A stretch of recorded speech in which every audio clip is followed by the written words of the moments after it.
And it's in-game live game day on this Wednesday evening. Scott Wetzel alongside Mark Zinno until 10:30 p.m. Eastern time as we watch and bet on the world of sports. We have some college football to talk about. We do have NBA games tonight. We had the one hockey game. That was this afternoon. We're finishing up a slight schedule of college basketball. So a lot of preview of the NBA. We'll preview the Notre Dame game. The craziness in our world has postponed the Notre Dame-Georgia game until tomorrow afternoon. So we'll talk about that.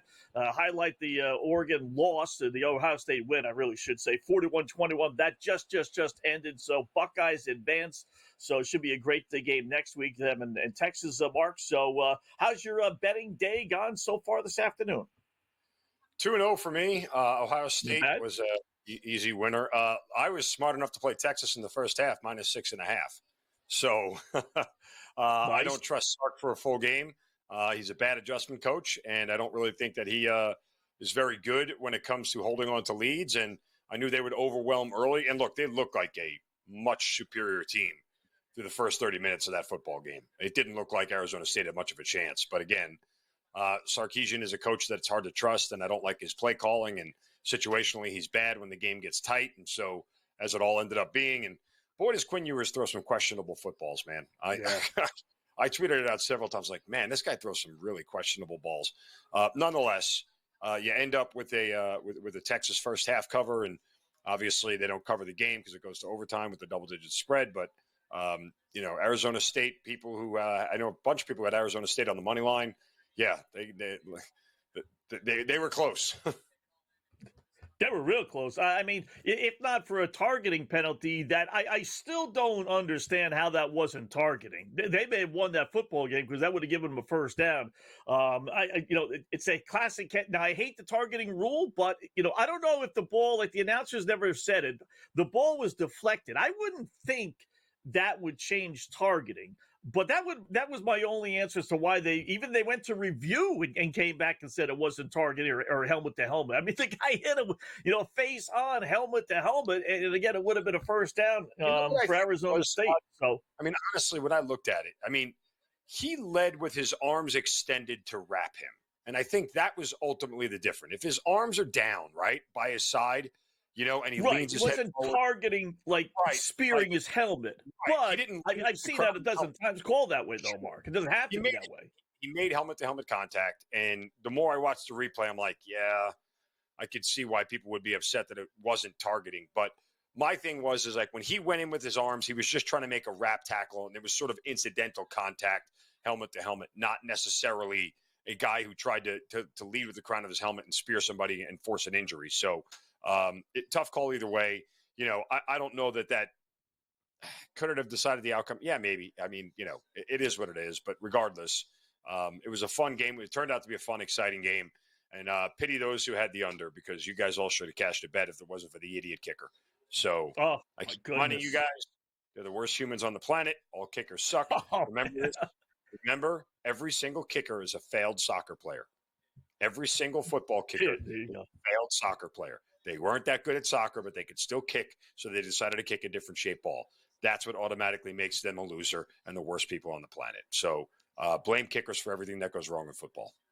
Less than a 40-yard field goal. I know. I tweeted out because as that thing was unfolding, and I was watching with a couple of friends in my house, and I said, don't settle for the field goal. Keep pushing. Right. Keep throwing the ball downfield. And as soon as they ran the ball, I'm like, well, he's settling for a field goal. If you settle for a field goal as a coach, you deserve to lose. I've said it repeatedly. I always will. You always never put it on the foot of a kicker. You try to score a touchdown as much as you can. Yeah, at least he was smart enough in overtime or the second time to throw the ball when they were in field goal range. Where I forget what sequence it was, but it was later in the game where they had a chance to just settle for the field goal, and they actually went for it on a touchdown. But you're right. I mean, just like I see these teams settle all the time, and regardless, it's still a makeable field goal. And I mean, what are you doing on that roster? I mean, you must feel like if Texas would have lost that game, Mark. And this poor sap misses not one but two field goals in the final, 5-6 minutes, both makeable. I mean, you got all these 5-star athletes. They're all going to go to the NFL, right? They're all going to make $1 gazillion, and you cost that team because you can't kick the ball straight. The one job you're supposed to do. I mean, how difficult is it, right? But I do have a dog in the fight. I do have a Texas from the beginning of the year to win it all. So I was rooting for Texas, although I did bet on Arizona State today. But that said, with the helmet to helmet, you know what? Maybe this college football needed that, Mark. It's been such a blasé college football playoff. I'm all for the extra teams. I get it. You're going to get some blowouts. That's just how college football is. It's top heavy. I don't think the wrong teams got in. It's just college football is top heavy. Always has been, always will be. You got 4 or 5 teams. That's it. That's it. So we need a little controversy. Point being, with this penalty that wasn't called a penalty. I'm okay with it from that standpoint. Look, in reality, Boise State, Arizona State should have been 10, 11, or 12 seeds, right? Like that's right. And the seedings were CFP wrong. is already discussing redoing the seeding. Yes, the conference champions get an automatic bid. They don't get an automatic first round bye. So this way, if you're ranked 16th, guess what? You get bumped up to 12. If you're ranked 11th, you rank 14th and you get bumped up to 11th, kind of deal. Whatever the rankings are from, the CFP, that determines your seeding, not whether you won a conference champion or not. Because again, in reality, do we really think Georgia was the second best team in the country going into this thing? I don't. I mean, I don't think they would have been. Again, Ohio State's loss really threw a lot of things out of whack, right? It genuinely did. But nonetheless, I think Penn State was the beneficiary. Obviously, again, Oregon got the worst draw of all. I mean, there was no benefit to them being the 1 seed, none at all. Because you knew Ohio State was coming for them again, and you knew they could beat them. So, it was just they have to fix this for next year. But they will. But if they do, then guess what? Yeah, you got a good chance at this thing being a little bit more leveled off next year. Yeah, I think they purposely didn't want to do it this year because they don't want to have the blowouts like you probably will have. If you put you give the top 4 seeds by, if you go 5 versus 12, well, chances are pretty good that's going to be a blowout. So I think they said, all right, let's put Notre Dame and Indiana together. Let's create all these matchups that'll create a buzz and give us an excuse on why we went to 12 teams versus, keeping it at 4. And I think they kind of threw it all up, and this is the result that we had. A second round game that even it turned out to be a blowout today, right? Ohio State 34-0, blink of an eye. I mean, so any matchup in college football, for whatever reason, tends to have a lot more, not even close, versus the NFL. So we should have had a good game tonight with Notre Dame, Georgia, Mark. But our society doesn't allow that at times. We had the craziness down in New Orleans, so they postponed the game. A guy decides he's going to drive through a barrier or actually around it on the sidewalk, knock people over. And poor people in New Orleans, they're celebrating, New Year's Day, and then, a tragedy like that happened. This world is just nuts, Mark. It's just nuts. Yeah, I mean, incredibly sad events, and there's just too much of this stuff going on. It was smart for them to postpone it. Clearly, this is still a very fluid situation. I don't think, as much as we all wanted to see a third game tonight, that in the grand scheme of things, it really matters. Especially after the nature of the event and what had happened. So, smart for them to postpone it and get it done tomorrow. It's probably in the best interest of everybody at this point. Yeah. And it's 4:00. I was a little surprised with that. I thought maybe that would be a night, or in fact, I automatically assumed it would be a night game. But there is already a night game tomorrow night, so they're going to play this one tomorrow at 4:00. So we'll break it all down. Scott and Mark for the next 2+ hours right here on the Grid.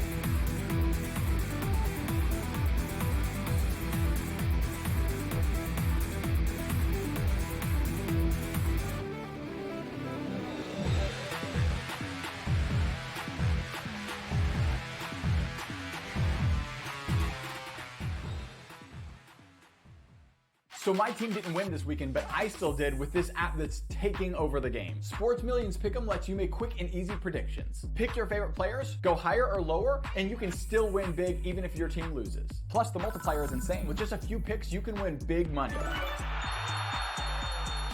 So get on it. They've got a welcome bonus to help you start off your winning streak.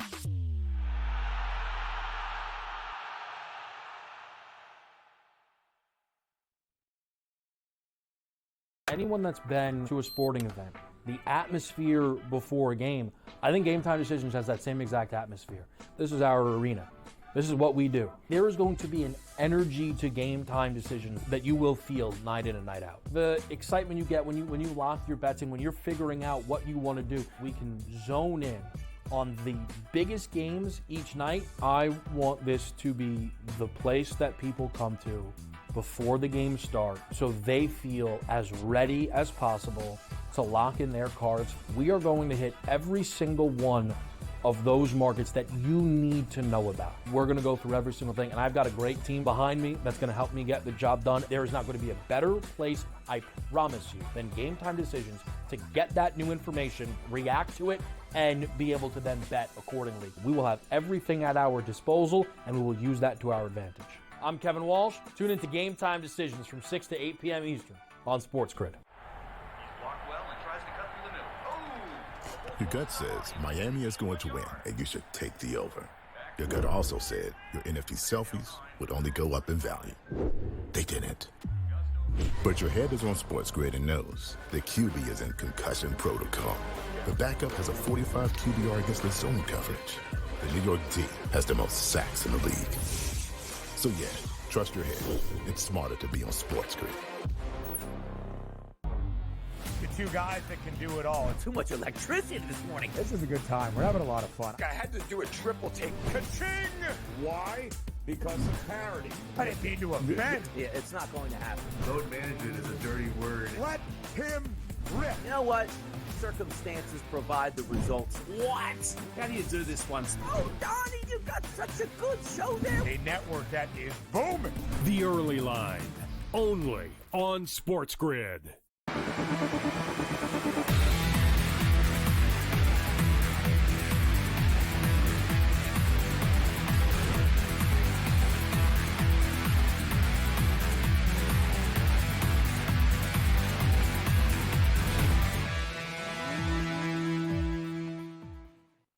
All right, welcome back in Game Live. Game Day here on the grid. Scott and Mark until 10:30 p.m. Eastern Time. Really just getting underway. Taking a look at the college football scene as we will throughout the evening.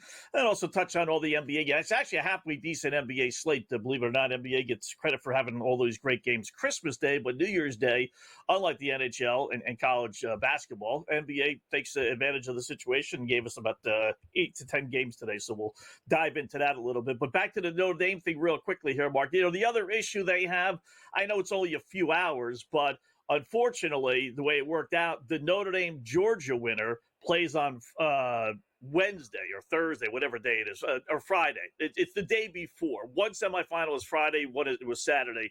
So the Notre Dame-Georgia winner plays Penn State next Friday. Ohio State and Texas play next Saturday. It's one less day. You're still getting a full week off, but I wonder if that played just a little role in saying, all right, instead of playing this thing Thursday night, let's throw it in there Thursday afternoon. I think probably more so that there was just a game tomorrow night, you know, on the four-letter network, three-letter network, ABC, four-letter network, ESPN, and that kind of forced them to say, okay, we'll do it tomorrow afternoon. Yeah, I mean, I feel like that, you know, there's a lot of things at play here. You know, obviously the public safety and the safety of the fans and everybody working the game and everything else is paramount, right? Like that's the most important thing. Right. That's the one where you really have to pay attention to. And so with that, I think in general, you know, that's the first thing. But then you got television contracts and, you know, obligations to TV networks and things of that nature that all play into this whole thing. Really, really tough to figure out. So, you know, again, I think it's one of those deals where they made the right decision. It's not ideal that it's being played at 4:00 in the afternoon, not prime time in a night game. But again, television networks, ESPN already has a game going on that night, and you know, you just have to make adjust adjust to what is and not what you want it to be. Yeah. So I was looking at some of the lines here. It's interesting. We were talking about this in the break. So to win the national championship, Ohio State is the favorite now at plus 125. If you look at their game, right, I mean, that is so low. I mean, they got 2 games, you know, so I mean, it's amazing. But they are a monster favorite against Texas. I say monster, a 5.5-point favorite.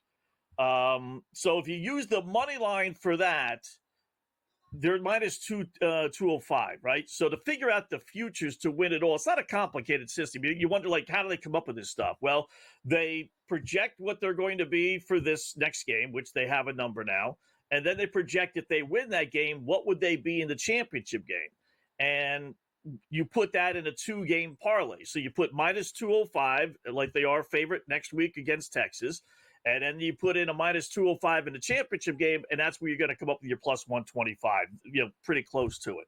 So we have the number for next week against Texas, and they're projecting them to be even a minus 205 or so favorite over Penn State, Georgia, or Notre Dame. But there's a lot of love on this Ohio State team. I'm surprised they won today. Well, I'm not shocked they won today. I thought Oregon would win, but it was a toss-up. I didn't expect to win 41-21, though, Mark. I mean, that's at 34-0. It wasn't like it was a close game, and they scored a late touchdown to blow it up. This thing was over basically 10 minutes into the game. I mean, I don't know how Oregon, and I love Dan Lanning, but I mean, how do you come out like that? I mean, that's embarrassing. Oh, I mean, again, Ohio State is by all metrics, a better team. I understand where Oregon was ranked all year long, but, that's not the case. And the one thing that I said going into this game and why I backed Ohio State was mostly because while those two offenses are fairly comparable, and people might not think that Oregon had the better offense all year long, no, the numbers tell you that they're both pretty comparable. The defense was the huge delta. Ohio State's defense is just much, much better. Them and Texas are 1-2, 1-1A, however you want to phrase it. And Oregon was not ready to deal with a defense of this caliber. They really, really weren't.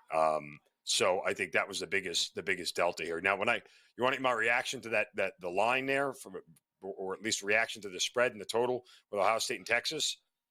I mean, what did I just tell you? Ohio State and Texas are the two best defenses in the country, and you're posting a total of 54.5. I would love a first half under there. Imagine if I got a 27.5. Yeah, that's my first initial look.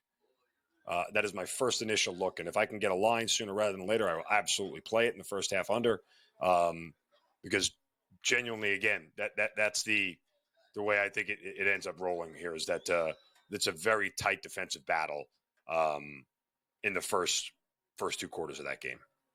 Yeah, at 54.5, I don't think I agree with you. I don't think that'll be there that long. Yeah, that is a huge total for everybody focuses on offense. That is a huge total for those two defenses. Yeah, isn't it amazing? I mean, it really isn't, but I think we all kind of expected this. When everything is said and done, outside of Oregon, and then someone was going to lose between Oregon and Ohio State, obviously. So, but outside of that, the four best teams more than likely are going to be in the college football Final Four. Did we need Indiana and Boise State and Arizona? So who are they ranked? I was going back and looking here, okay? And remember I told you how Ohio State losing to Michigan kind of messed everything up? If you want to go back to the rankings through 11 games, obviously before the last week of the regular season, right? You want to know what your top 5 teams were in the country? Go ahead. Oregon at 1, Ohio State at 2, Texas at 3, Penn State at 4, Notre Dame at 5. Georgia was down at 7, right? And so, those 4 teams that we're going to see left in this thing, Ohio State, Texas, Penn State, and either Notre Dame or Georgia. But again, it's that last week of the regular season where everything took a turn from what looked fairly straightforward and simple. Like this is what we're going to get as far as the best teams in the country. And that's kind of the way it unfolded. And between the championship, the last week of the regular season, which always is hectic. Again, Miami lost their game of the regular season. That ruined their whole thing. And so, it became one of those things where Ohio State lost, Miami lost, changed everything upside down. And then the conference title games also played into it. So I think we're getting the 4 best teams in the country when it's all said and done. Yeah, that's what I mean. When you step back from it all, give me the 4 best teams, knowing you can't put Ohio State and Oregon in there because they're going to meet. You ended up basically all the Cinderella, all great stories, but basically all to the wayside. So, NBA talk. We come back to a little STT in Atlanta, Denver, coming up here in the Grid.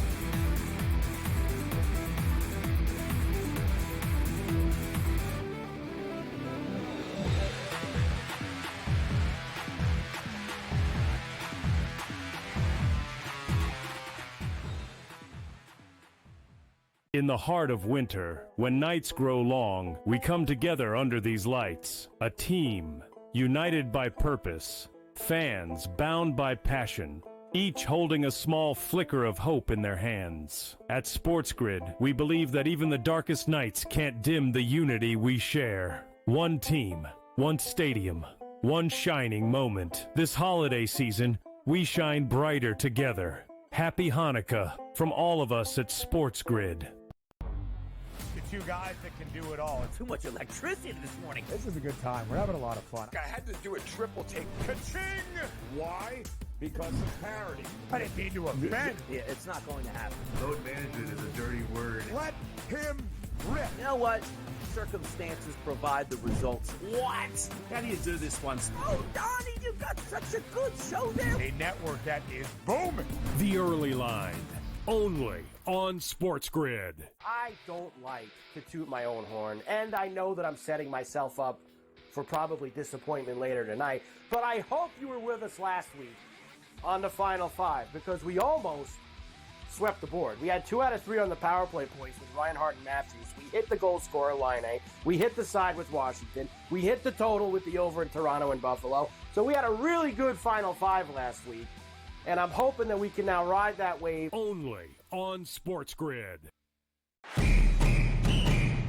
You basically predicted this, saying that if Texas, as expected, as nearly a 2-touchdown favorite, did beat Clemson, the odds were telling you they were only 10 cents behind Oregon entering the opening round. I still feel that Oregon's one of the best teams in the country. You want to give me now from plus 350 to plus 480? I think it's great value. I think they match up very well against Ohio State. College football today, only on SportsGrid.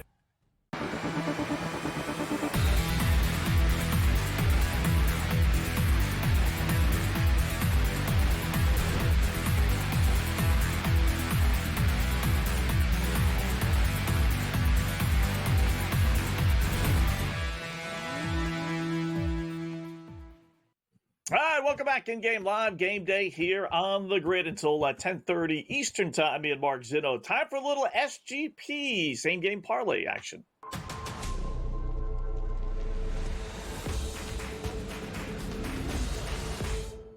All right, let's delve into a little NBA since we got a decent little slate tonight, including a couple of games that have yet to get underway, including Atlanta and Denver. That'll be the home of our SGP tonight. Hawks 6.5-point underdogs at Denver. You know, Atlanta's playing very well, 13-3 after an awful start to the season, but they're playing well. They're healthy. So I'm going to grab them plus the 6.5. I'm going to use Denver props because the one thing I have noticed with this stuff is that if you take a team to win or cover, but then you use props on the other side, you get better value as far as it's not as correlated with the boys in Vegas, at least not with FanDuel. So let's go with Atlanta plus the points, but we're going to go over to Denver and use some player props. We use Michael Porter Jr., 15 points. It's minus 310. It's not his real number. It's lowered by a few points. This should be, whether it goes over or not, who knows, but this should be a high-scoring game. This is the perfect prop play if you just want to play some player props anyway.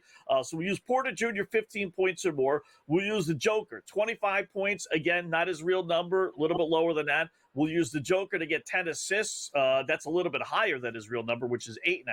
And then we use the Joker over 39.5 points in assists, which they, if he gets to 25 points and he gets to 10 assists, there's 35 right there.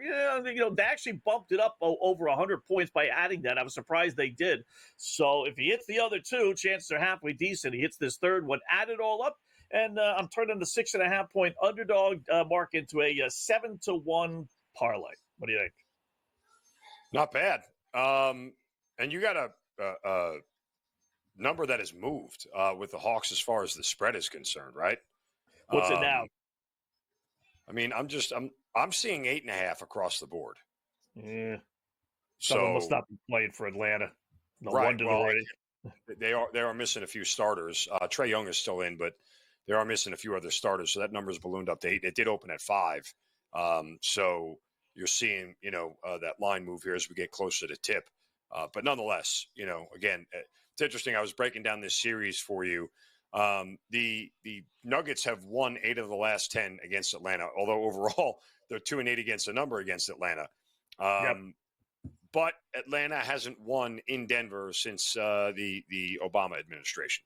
So they have a hard time. They have a hard time winning there and scoring. Just in the last 4 meetings alone, they scored 110, 108, 96, and 102.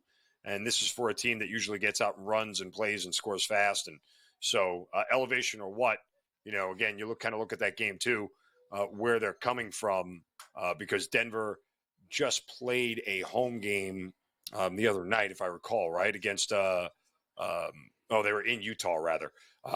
The Hawks were in Toronto. So coming from a low elevation to high elevation could affect the Hawks here, as it seems it has in the past. Yeah, it's been a weird. You're right. Denver has been able to win, and I saw that 2-8 against the spread. So I said, all right, you know what? I'll take the Hawks here.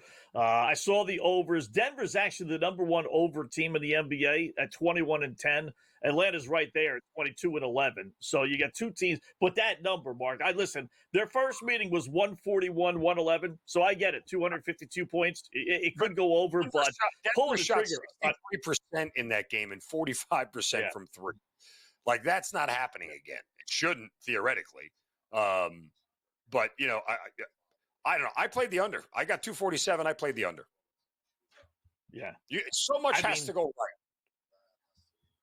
Yeah. And especially if it's like I'm thinking Atlanta's going to keep it close. I know Bogdanovic has missed a couple of games, and he's going to miss this one as well. But I don't worry about, the Bogan Bogdanovics of the world. So it's like one of those things like where – if one team has like a 23, 25-point quarter, it kills the entire over.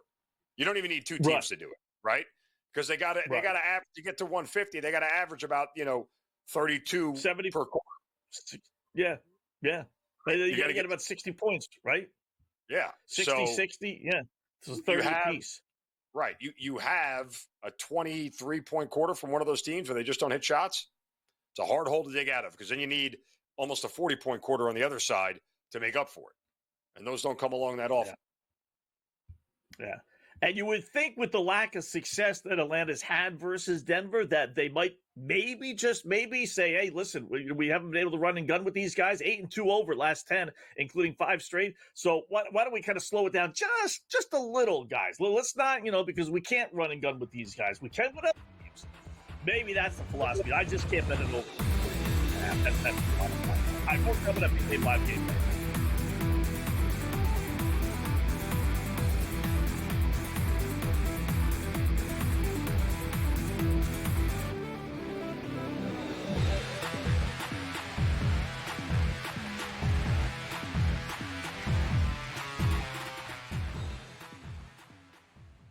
In the heart of winter, when nights grow long, we come together under these lights. A team, united by purpose. Fans bound by passion. Each holding a small flicker of hope in their hands. At SportsGrid, we believe that even the darkest nights can't dim the unity we share. One team, one stadium, one shining moment. This holiday season, we shine brighter together. Happy Hanukkah from all of us at SportsGrid. The two guys that can do it all. Too much electricity this morning. This is a good time. We're having a lot of fun. I had to do a triple take. Ka-ching! Why? Because of parity. I didn't mean to offend. Yeah, it's not going to happen. Load management is a dirty word. Let him rip. You know what? Circumstances provide the results. What? How do you do this once? Oh, Donnie, you got such a good show there. A network that is booming. The Early Line, only on SportsGrid. I don't like to toot my own horn, and I know that I'm setting myself up for probably disappointment later tonight, but I hope you were with us last week on the Final Five, because we almost swept the board. We had 2 out of 3 on the power play points with Reinhart and Matthews. We hit the goal scorer line A. We hit the side with Washington. We hit the total with the over in Toronto and Buffalo. So we had a really good Final Five last week, and I'm hoping that we can now ride that wave. Only on SportsGrid.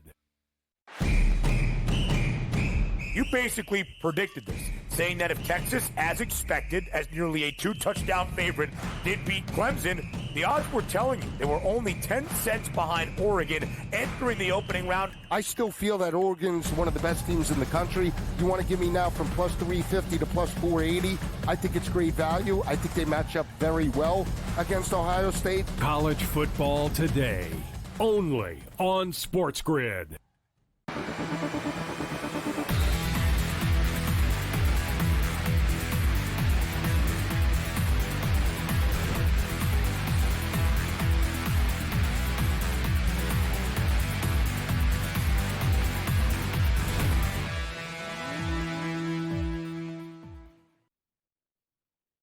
Welcome Madison Game Live, Game Day here on the Grid. Hour number 2 of our 2.5, 3 hour, however you want to describe it, since we're switching top of the hours here. Extravaganza being Mark Zinno until 10:30 p.m. Eastern time. That's the best way to describe it. We got some college football stuff, obviously. We got some NBA. We talked about that. We'll get back to that here in a little bit. But first up, how about a little NFL talk, Mark, as we're bringing our first guest of the evening. See him here all the time. One of our hosts here on the Grid. That's Brady Kannon joining us. Do a little golf stuff with him as well. So there's a tournament starting tomorrow. What's going on, Brady? How are you tonight, bud?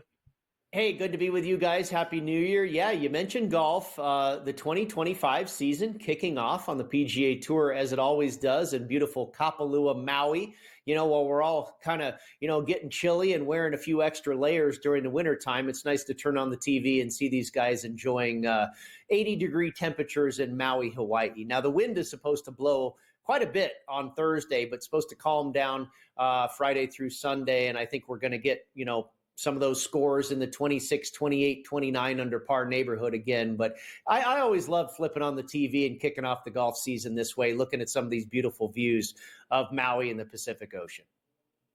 All right, you want to start there? That's fine. Let's. Who's on your winning ticket there for this week? Yeah, I'll give you the picks, and then we can get into some football. But, the golf season is about to get underway. They tee off at 9:45 Pacific time. Obviously, we're in Hawaii, so big time difference here. 9:45 Pacific time tomorrow morning, 12:45 Eastern. So you've still got plenty of time to get your bets in.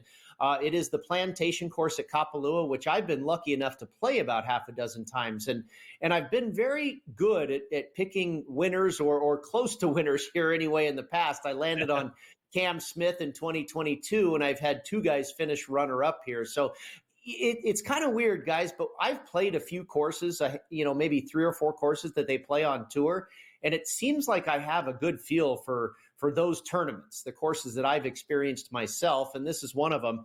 I landed on Hideki Matsuyama, comes off of a win in August in Memphis. He's played well here in the past. I think it suits his game very well. Got him at 22-1. I took Bayung-Hoon Ben An at 35-1. He finished 4th here last year, and he's a big hitter, the second longest hitter in the field. And this is a big, huge, massive property out here in Kapalua, 7,600 yards, par 73, the only par 73 on tour. So length is beneficial for sure. And Ben An, one of the biggest hitters in the bunch, and had a top 5 finish last year. I think more good things to come for him this year. And then 45-1 on JT Poston, one of the best putters in the field, always good in a birdie fest, and also appears to be in good form as he just won in Las Vegas here at TPC Summerlin a couple of months ago.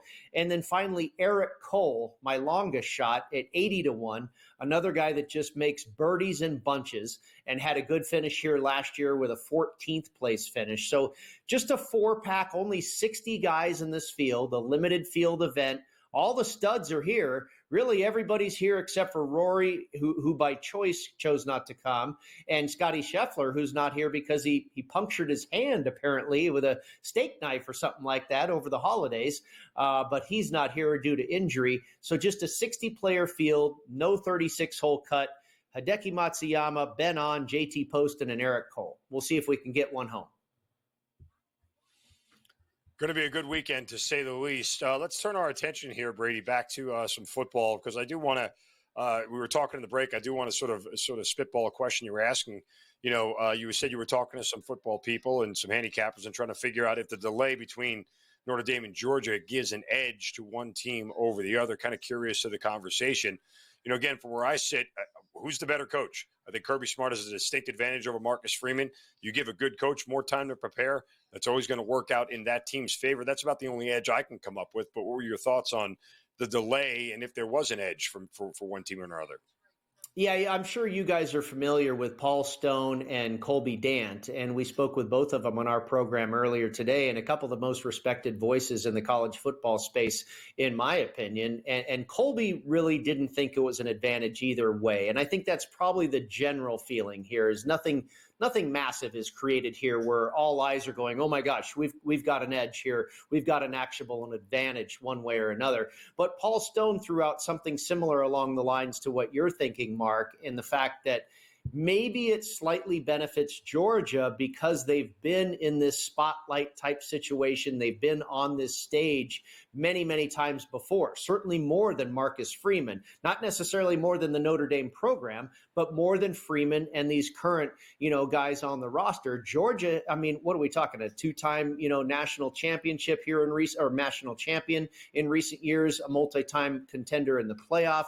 So they've been through this dance before. So I think a little hiccup is probably less of an effect on Georgia than it might be for Notre Dame. And again, I don't know how much this really means. Obviously, it hasn't affected the point spread. The betting market hasn't changed. But just something, obviously we're trying to find every advantage we can. Maybe this is one that you put in the Georgia column rather than the Irish. Who do you like in the game tomorrow? I kind of lean Georgia. I didn't, it's almost like whoever's the dog here, Scott. When Georgia was a 1.5 point favorite, I was kind of feeling that was mispriced. And now that Notre Dame, it's like, gosh, it really, and not that 1.5 or 1 either way is anything more than really a pick 'em. It just feels like this really is a toss up. And I know Notre Dame has a couple of injuries. And I think the question is, will their defense, despite a couple of banged up players, is it something that Gunnar Stockton can still take advantage of? And I think the general feeling is yes, and he's got more mobility than Carson Beck as well. And we know how these teams like Georgia, Alabama, these SEC powerhouses traditionally anyway, they bring another guy off the bench that was a 4-star recruit out of high school. This is not like SMU where the backup quarterback is something far different from the starter. So I do believe, because I kind of like Notre Dame as the more live team here, but I really like Georgia because of their coach and their experience. Yeah, I mean, I'm so curious as to why people think this is an even matchup, because I don't at all. And I am not a Georgia fan by any stretch of the imagination. In fact, Georgia fans have gotten to annoy me over the last couple of years quite a lot. But, I mean, all of a sudden, Notre Dame, who didn't play anybody all regular season, didn't beat anybody in the playoff game. And if you look at the numbers, guys, and you look at the game itself, outside of the 98-yard touchdown run by Jeremiah Love, they averaged 2.8 yards on the ground. Without that play, they averaged 4.6 yards per play on offense. This is still a Georgia defense that's very good. It's not the Georgia defense we're used to seeing from the national title years, but it's still a defense that's really good. And they shut down Texas, who's a much better offensive program than Notre Dame is. I just don't see how Notre Dame stays in this game. I like Georgia. I like them a lot. Yeah, I think probably the sentiment is kind of what you touched on there. It's not the Georgia defense that we're used to, right, Mark? I mean, the Georgia defense in the last couple of seasons was absolutely unbelievable. And I mean, how many guys have they put in the NFL, specifically on the Philadelphia Eagles, it seems? I mean, this team was an absolute juggernaut, for a couple of years in a row there. And they're just not quite the same. So maybe that's why people are figuring that the opponent has a better chance. But I hear you loud and clear. They're not that far off from where they were before, but it seems they've maybe opened the door a little bit. Yeah, I think also the backup quarterback plays a major role. I think if it was Carson Beck, this line would be probably 3, if not higher. So we'll talk a little more college football, NFL talk as well with Brady. We return here on the Grid.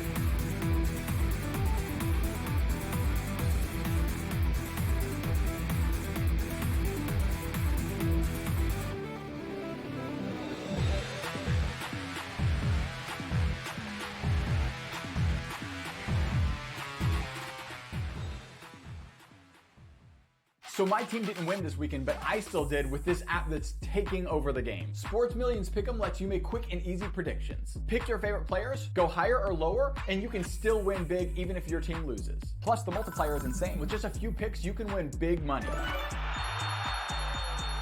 So get on it. They've got a welcome bonus to help you start off your winning streak.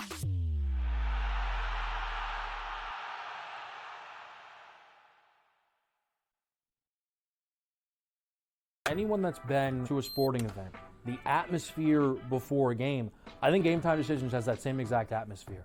This is our arena. This is what we do. There is going to be an energy to Game Time Decisions that you will feel night in and night out. The excitement you get when you lock your bets in, when you're figuring out what you want to do, we can zone in on the biggest games each night. I want this to be the place that people come to before the games start so they feel as ready as possible to lock in their cards. We are going to hit every single one of those markets that you need to know about. We're going to go through every single thing, and I've got a great team behind me that's going to help me get the job done. There is not going to be a better place, I promise you, than Game Time Decisions to get that new information, react to it, and be able to then bet accordingly. We will have everything at our disposal, and we will use that to our advantage. I'm Kevin Walsh. Tune into Game Time Decisions from 6 to 8 p.m. Eastern on SportsGrid. Your gut says Miami is going to win, and you should take the over. Your gut also said your NFT selfies would only go up in value. They didn't. But your head is on SportsGrid and knows the QB is in concussion protocol. The backup has a 45 QBR against the zone coverage. The New York D has the most sacks in the league. So yeah, trust your head. It's smarter to be on SportsGrid. Two guys that can do it all. Too much electricity this morning. This is a good time. We're having a lot of fun. I had to do a triple take. Ka-ching! Why? Because of parity. I didn't mean to offend. Yeah, it's not going to happen. Load management is a dirty word. Let him rip. You know what? Circumstances provide the results. What? How do you do this once? Oh, Donnie, you got such a good show there. A network that is booming. The Early Line, only on SportsGrid.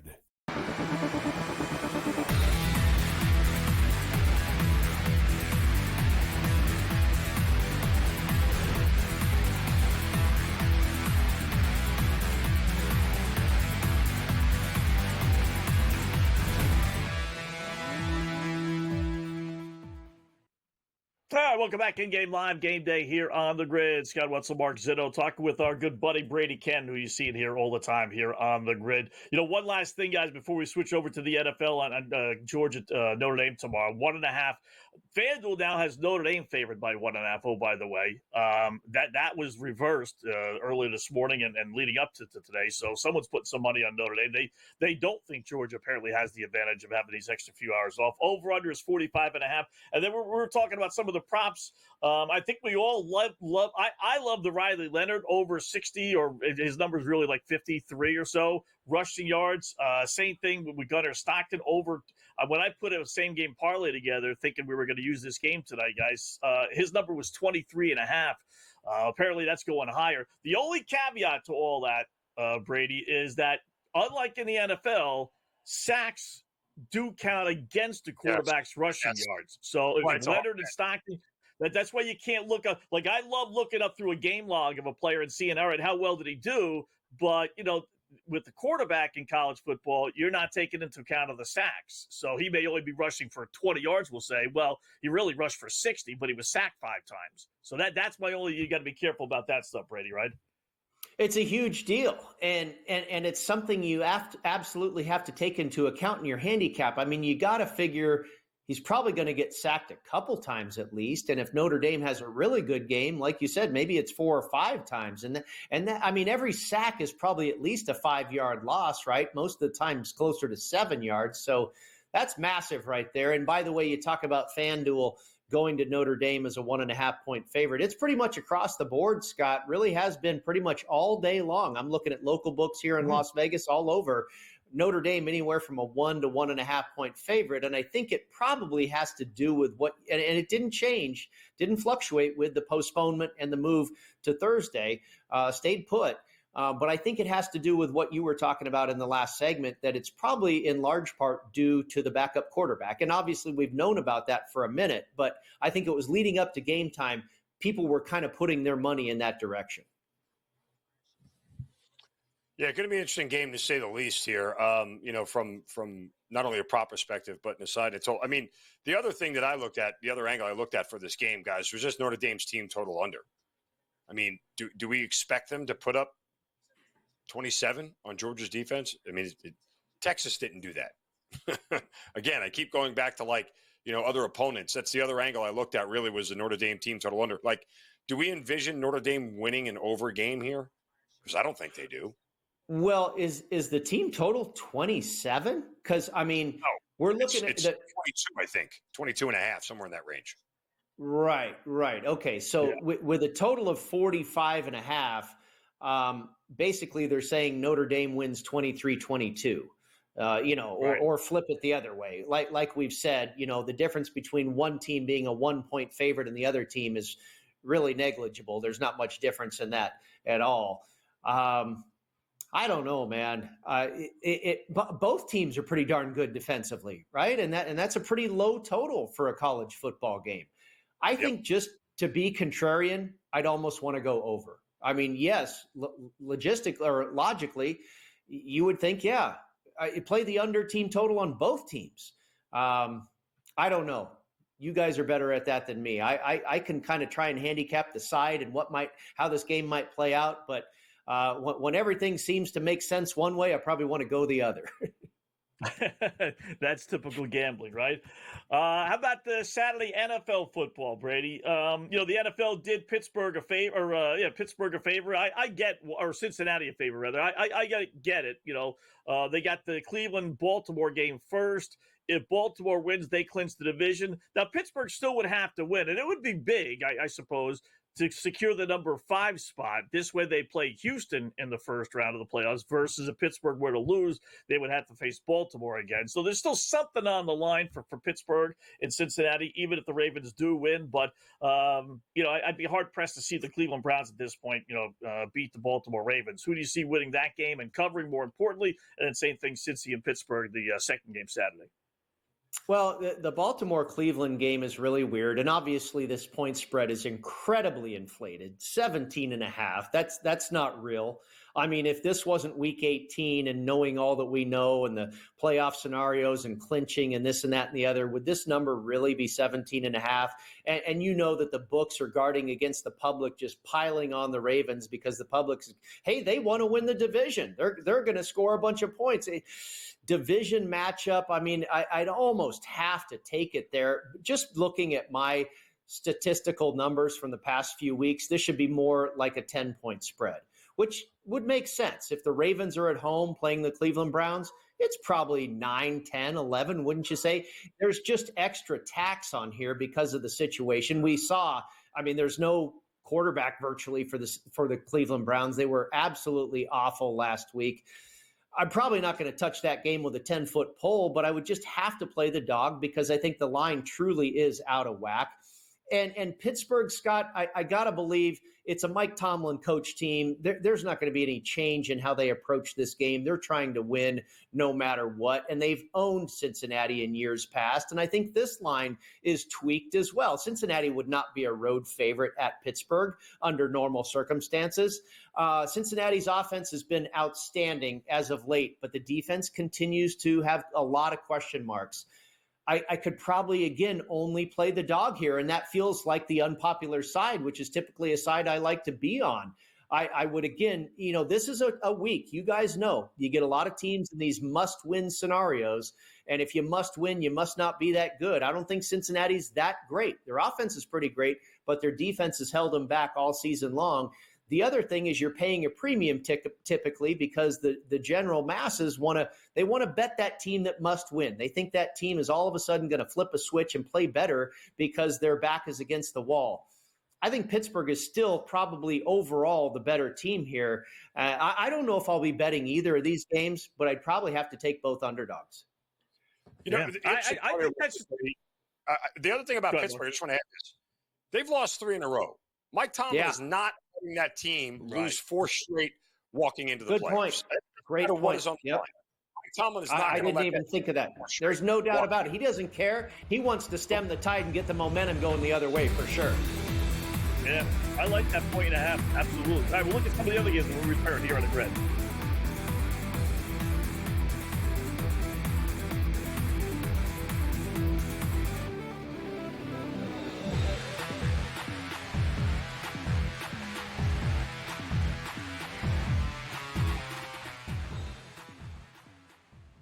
In the heart of winter, when nights grow long, we come together under these lights. A team, united by purpose.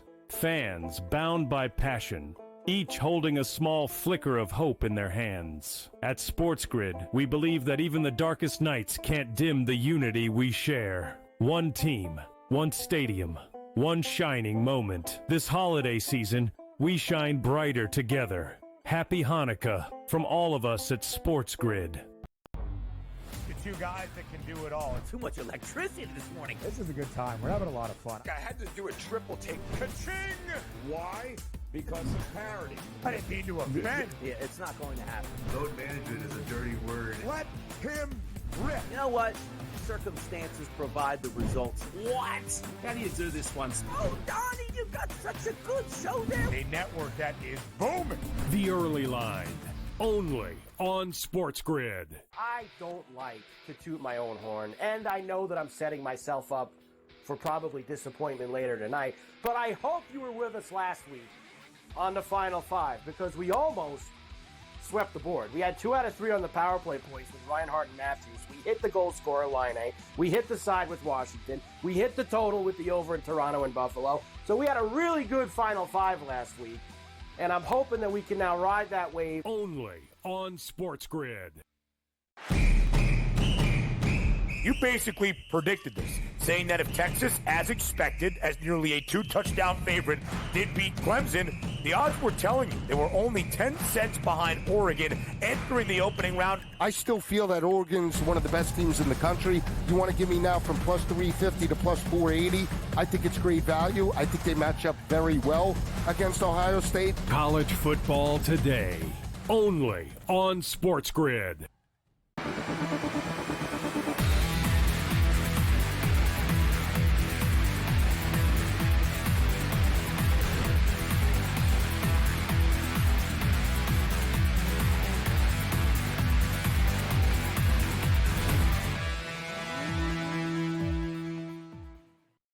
All right, welcome back in Game Live, Game Day here on the grid. Scott Mark until 10:30 Eastern Time. Talk a little NFL with Brady Kannon here on the grid. So we were talking about crazy lines, right? Pittsburgh being a home underdog is crazy. There's some wacky ones, guys. There really are. I think, Brady, my favorite is probably, I know they're at home, but Denver being a 10.5-point favorite over Kansas City.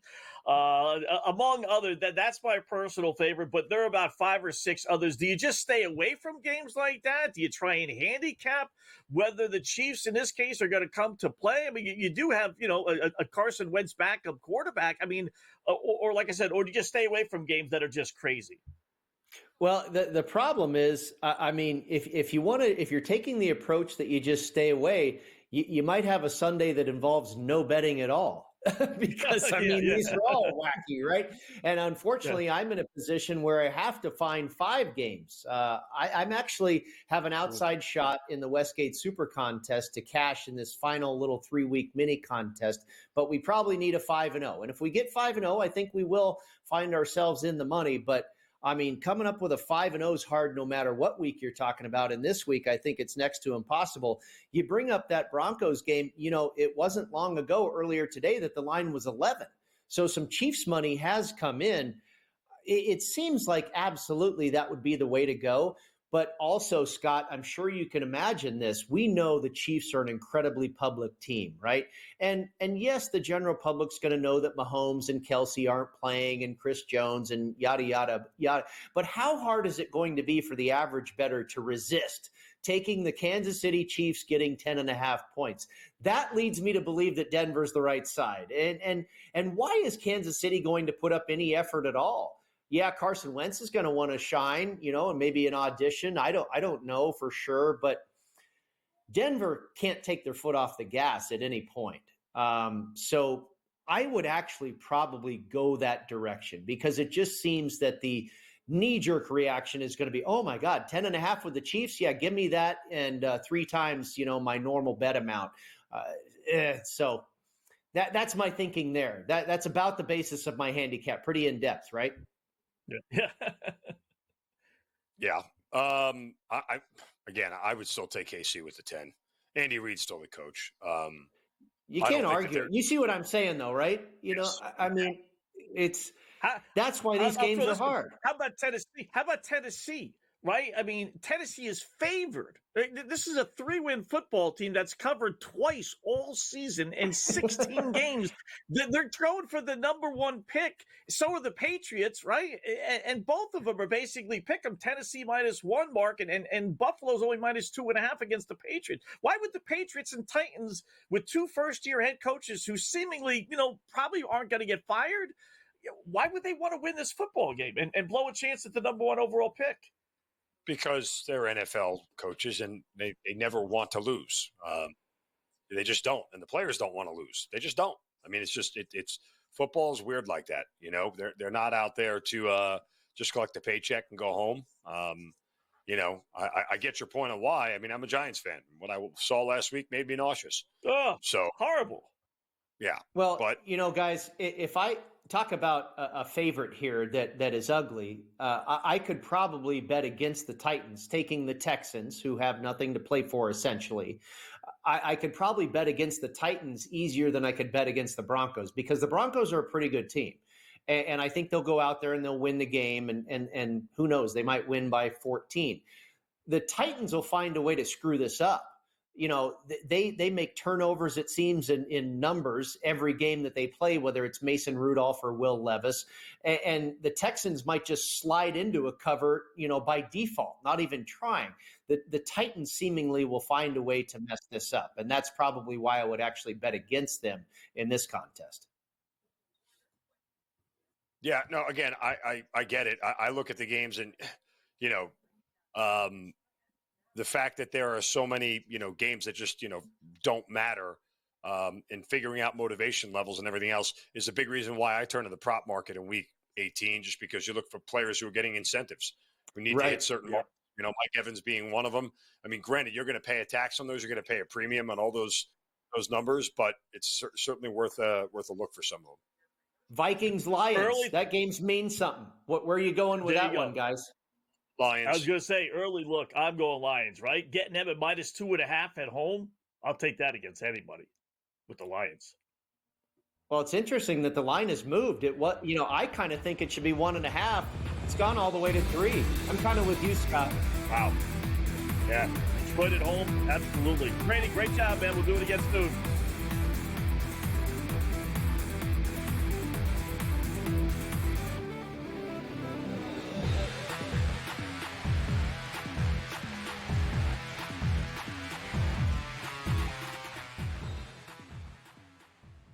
In the heart of winter, when nights grow long, we come together under these lights. A team, united by purpose. Fans bound by passion. Each holding a small flicker of hope in their hands. At SportsGrid, we believe that even the darkest nights can't dim the unity we share. One team, one stadium, one shining moment. This holiday season, we shine brighter together. Happy Hanukkah from all of us at SportsGrid. The 2 guys that can do it all. Too much electricity this morning. This is a good time. We're having a lot of fun. I had to do a triple take. Ka-ching! Why? Because of parity. I didn't mean to offend. Yeah, it's not going to happen. Load management is a dirty word. Let him rip. You know what? Circumstances provide the results. What? How do you do this one? Oh, Donnie, you got such a good show there. A network that is booming. The Early Line, only on SportsGrid. Blocked well and tries to cut through the middle. Oh! Your gut says Miami is going to win, and you should take the over. Your gut also said your NFT selfies would only go up in value. They didn't. But your head is on SportsGrid and knows the QB is in concussion protocol. The backup has a 45 QBR against the zone coverage. The New York D has the most sacks in the league. So yeah, Trust your head. It's smarter to be on SportsGrid.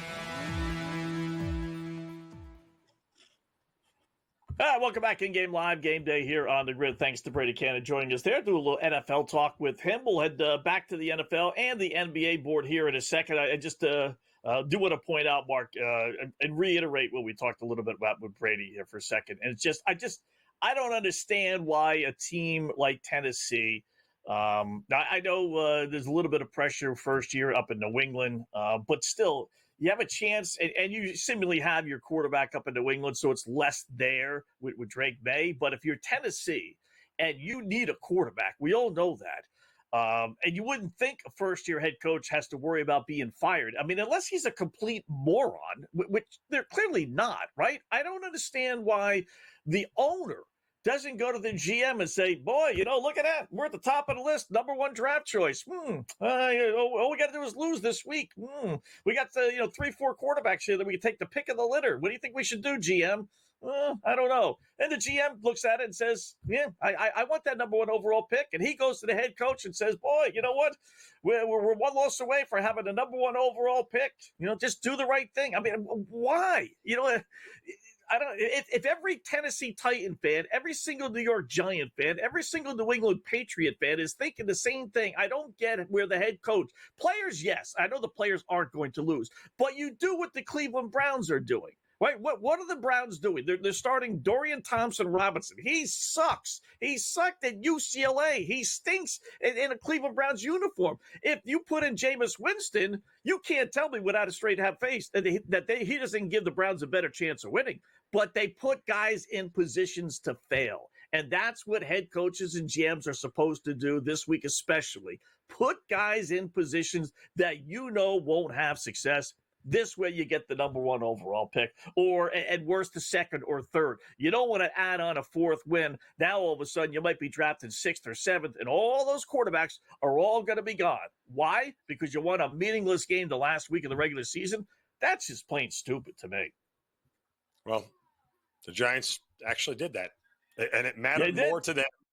It mattered more to what did they accomplish? What did they accomplish? If Brian Daboll's going to get fired, he's going to get fired with 3 wins or 5 wins. It doesn't matter. What's the difference? Right. He cost himself last year. He could have drafted Jaden Daniels if they didn't win those 3 games with Tommy Cutlets. So they've been down this road. They've seen winning games this point of the year, how it hurts them. I don't get it. Yeah, I mean, look. Again, the only thing that the Giants did, and I'm sure that entire coaching staff, nor the players, want to have the distinction of being the first Giants team to go winless at home for an entire season. That's what they avoided. That was something that was probably pretty important to ownership and everything else. Listen, billionaires have a lot of money, but they're also emotional and sensitive about things that really they shouldn't be. And they don't like to look foolish in business. And that would not have sat well with the Maras if they went winless at home the entire season. That's just it's the way it is. I don't know why. There's no special embarrassment with that, is there? All right, so you went winless. You got 3 wins. What's the difference? You won 3 on the road. Does it matter you won 3 on the road versus 3 at home? Who cares? Right? I mean, I got a chance to draft. I got a chance to be in the number 1 slot, and I'm worried about the embarrassment of no wins versus one win. Like 1 win is this. It's kind of like kicking a field goal, I suppose, down 30-0, final play of the game. You don't want to get shut out. I get it, and I actually agree with that. But in this case, when the future is there for you to have the number 1 overall pick, and you're going to blow it because you don't want the embarrassment of winning a game. Tennessee Titans, really? I don't get it. So one time you can say the Cleveland Browns are doing the right thing, right? I mean, you don't say that too often, but to me, the Browns starting Dorian Thompson, right? They would not be a 17.5-point underdog this week, right? If Jameis Winston was starting. They know that. Yeah, they do. Again, look, Dorian Thompson, the way to play this game, honestly, is just take the Browns team total under. Dorian Thompson-Robinson has not exceeded 19 points in any game he's ever started. He's that bad. Just take their team total under. Get out of there. Because the Ravens are not really necessarily, interested in covering a 17-point spread. They just need to win the game. If they even need to do that. But, yeah, I mean, they do, obviously, to win the division. But, so, that's the way I look at it. I would just take the Browns team total under. Yeah. NBA, by the way, closing out the first quarter, Denver 38, Atlanta 33, and there's still 29 seconds left. And now it's 40-33. 73 point. The over-under is up to 257.5. 10 points basically higher than what it was to start. I might be on the wrong side of this one, Scott. I might be on the wrong side of this one. Playing the under. Might be on the wrong side. Is there not any pride whatsoever with these teams? A lot of game left. A lot of game, right? Your best hope is having Denver continue this way, get into the fourth quarter. While we've seen many fourth quarters and blowouts be high scoring, I've also seen some be low scoring because they just give up and they just like, let's get out of here. It's New Year's Day. Let's get home. Let's get out of Denver. So, and then you get a normal 50-point, 55-point fourth quarter, and then the under comes through. So that is a possibility. But wow, how do you give up 40 points in a quarter? I mean, just good for my SGP. I suppose, but I did take Atlanta plus that 8.5. Let me see how the Joker's doing. I'm sure the Joker, he's got probably have a monster game. Oh, yeah. He's got 11 points and 8 rebounds and 6 assists in one quarter. In one quarter. In one quarter. This is the same guy, LeBron James. I always like to remind people. This is the same guy Mark didn't draft in the All-Star game a few years ago, if you remember that, He sat there. Last points. Guy taken. He almost had a triple-double in one quarter. Yeah, literally. In one quarter, he almost had a triple-double. Oh, that's funny. We got the Sacramento and Philadelphia starting in about a half hour or so. Kings laying 6.5 against Philadelphia, which I will tell you has beaten Sacramento. I think it's 10 of their last 11 meetings. So now everyone basically has. It's only been the last couple of years where Sacramento's been halfway decent, but still 10-1, 7-3-1 against the spread, including 7-1 on the road. Philadelphia 10-3 straight up since their 3-14 start. They got everyone healthy. No Embiid tonight, apparently, though. God forbid he should actually play a few games in a row. He's got a sprained left foot. So if you're betting Philadelphia, that's probably why that line is as high as it is at 6.5, Mark. Yeah, again, the inconsistency of the Sixers is very frustrating, but again, they've started to turn it on for the last, call it 3 or 4 weeks, where they have now won, what is it? They are 2, 4, 6, 10-3 over the last 13 games. So, 10-3. Finally started to turn a corner and things start to look right. We'll see if it continues. Yeah. But again, no Embiid, so be careful. Doug Christie doing the job for the fired Mike Brown. How weird was that? Firing a guy you gave a contract extension to 6 months earlier because of a relatively, a slow start. I'll grant you that, but still, you give the guy a contract extension in June, and you fire him, a month and a half into the next season? There's got to be some real good stories behind the scene. With that, some real good stories. Rockets lead the Dallas Mavericks. No Luka, obviously, tonight, 79-67, third quarter midway through, laying 9.5. Dallas running on fumes with all the injuries they have. Knicks winning big against the Jazz, 110-97, laying 12.5. Yeah. This would be a typical Nick game that they would lose or not play well. So that's good to see that they should win that one. And Miami, Jimmy Butler beating New Orleans 108-98, 3.5 minutes left to go in the fourth quarter there. So a couple of NBA games. We'll take a peek at those when we come back with Michael Fiddle from Action Network. Here on the Grid.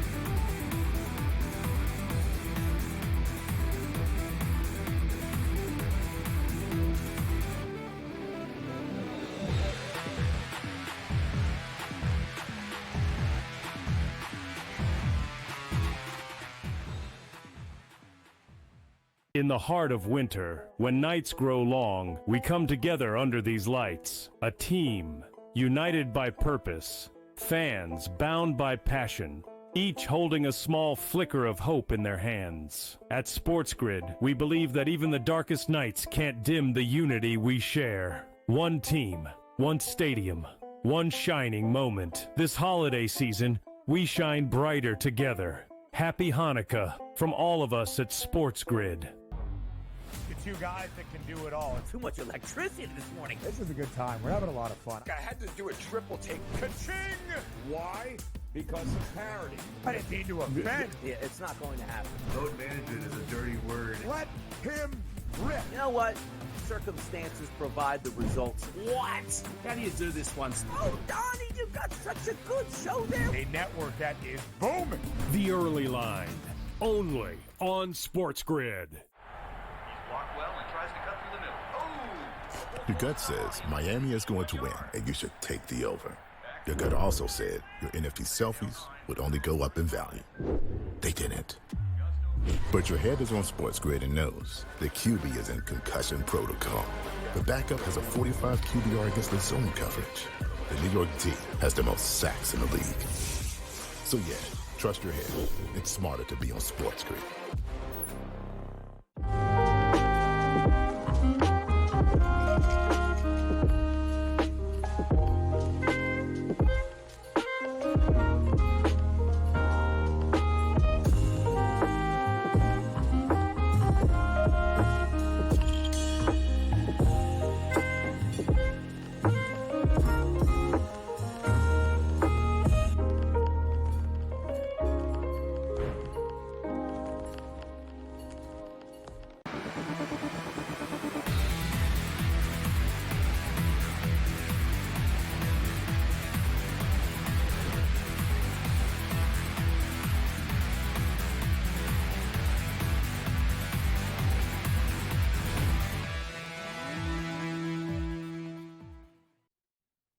All right, welcome back in Game Live, Game Day here on the Grid. Scott and Mark Zinno until 10:30 p.m. Eastern Time. So another 45 minutes or so, taking a peek at the NBA. And with that, we'll bring in our next guest, one of my favorite websites that I'd love to go to, really do. Great trends, great stats, good stories. It's Action Network, our good buddy Michael Fiddle talking some NBA. What's going on, Mike? How are you this New Year's Day night?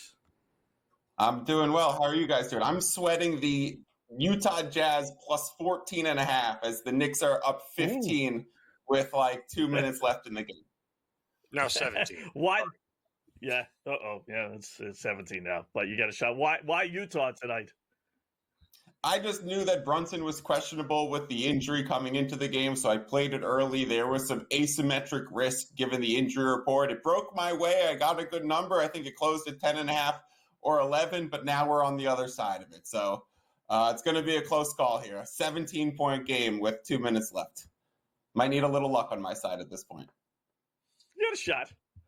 Speaking of luck, let's take a look at the NFL here and a lot of the teams that are playing. You know, in reality, Scott and I were talking about it earlier.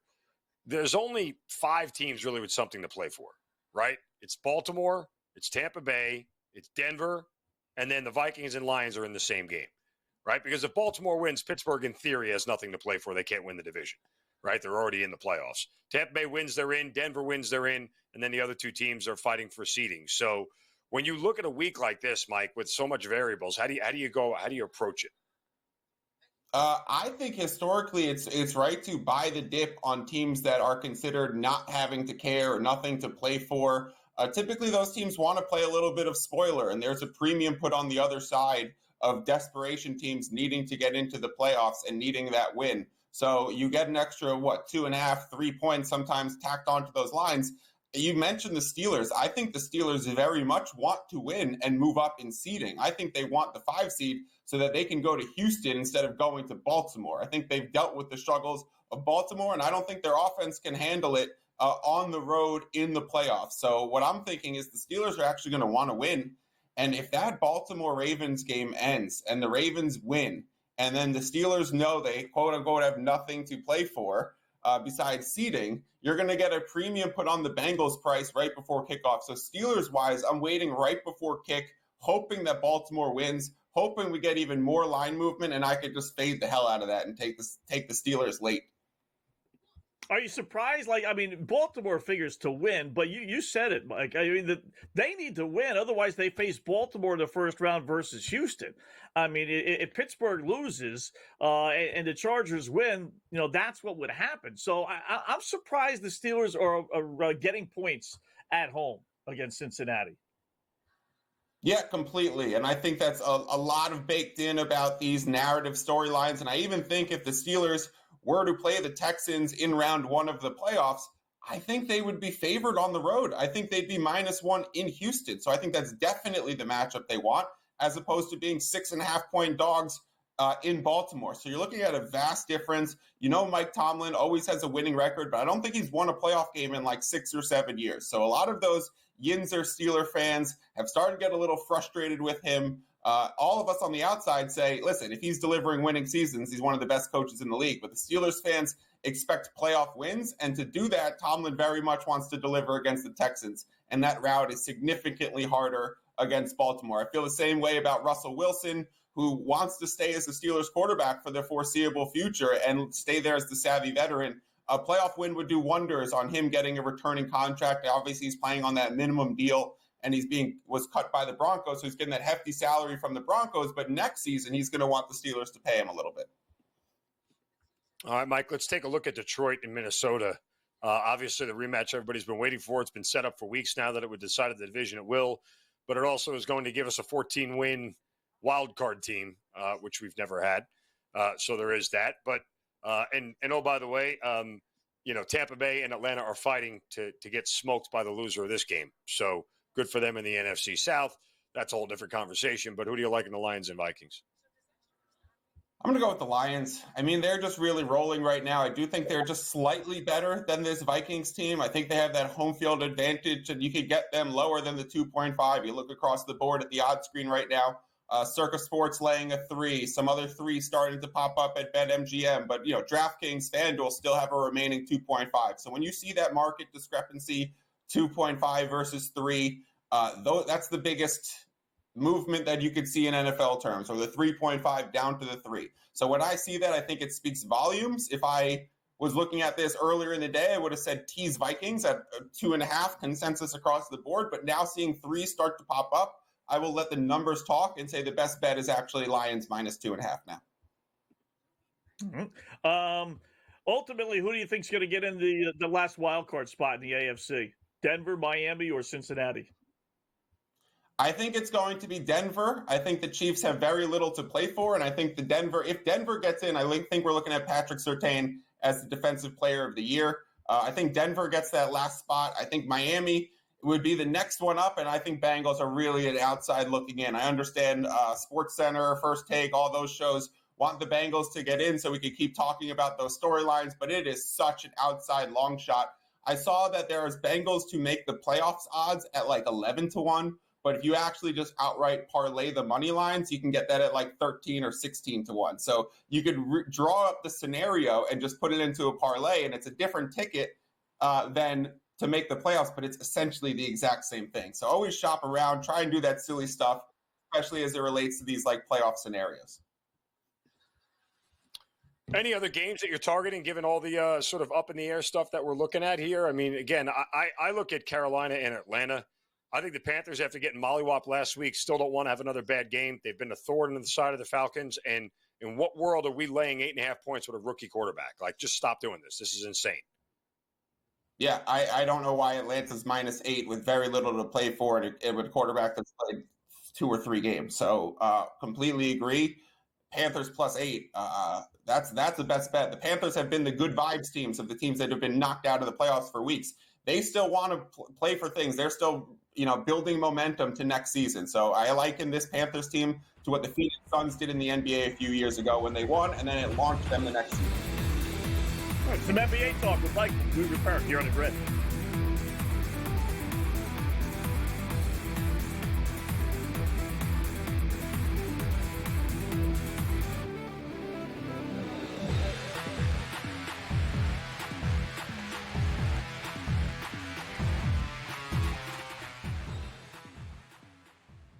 In the heart of winter, when nights grow long, we come together under these lights. A team, united by purpose. Fans bound by passion.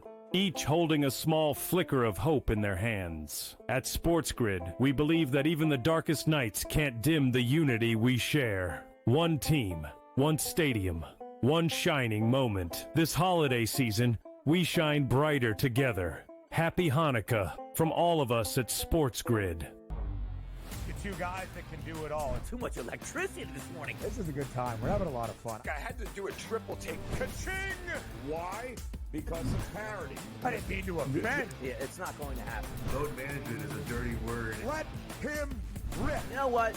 Circumstances provide the results. What? How do you do this once? Oh, Donnie, you got such a good show there. A network that is booming. The Early Line, only on SportsGrid. Blocked well and tries to cut through the middle. Oh! Your gut says Miami is going to win, and you should take the over. Your gut also said your NFT selfies would only go up in value. They didn't. But your head is on SportsGrid and knows the QB is in concussion protocol. The backup has a 45 QBR against the zone coverage. The New York D has the most sacks in the league. So yeah, trust your head. It's smarter to be on SportsGrid.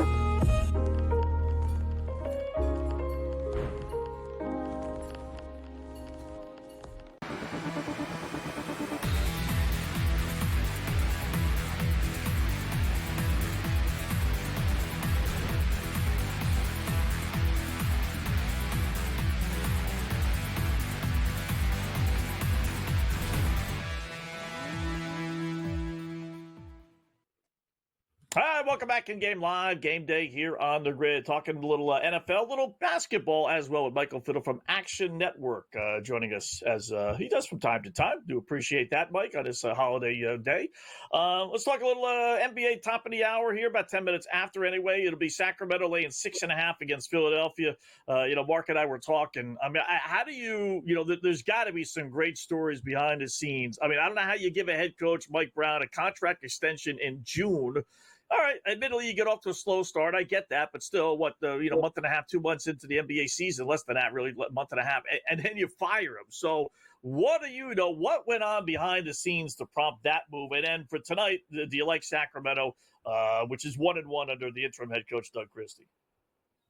Yeah, Scott, so adding in some context to the Mike Brown firing, we had De'Aaron Fox say that he didn't want to play for any other coach. We know that Fox is not signing a contract extension, so the Kings are doing a bit of scrambling to see what they can do to make him happy. We know that Mike Brown asked DeMar DeRozan to come off the bench, which DeMar DeRozan was not happy about. And so there's just a kind of a mess of things going on in Sacramento. I do not think Mike Brown was the problem at all, and I think the firing came extremely unexpectedly. He had just run a 2-hour practice, and then he spoke to the media for about 20 minutes, and then he was headed towards the team plane to get on the road trip, and he never got on the plane. So the whole team was waiting for him, and then he gets the news, and they all get the news that interim coach Doug Christie was going to step up and take over. Now, Doug Christie was a really good G League coach for a few years, so I think he actually has some coaching chops under his belt, but I don't think he matches up well with a coaching matchup against Nick Nurse. The 76ers are playing very well. This line came out once we knew that Joel Embiid was going to miss the game. So that has long been priced in when this line opened at 76ers +7.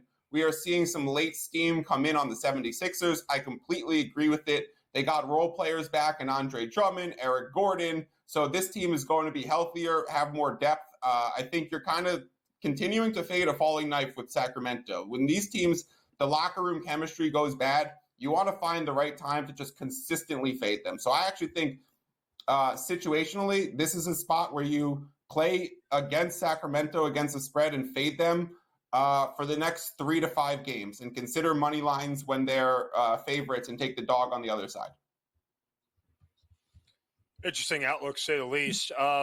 As we start to turn the page here into January, are there teams in the NBA you're looking to play on more than others? I mean, we just talked about the Sixers kind of winning 10 of their last 13, starting to come on. Are there teams that you're looking at more than others right now that are starting to get hot?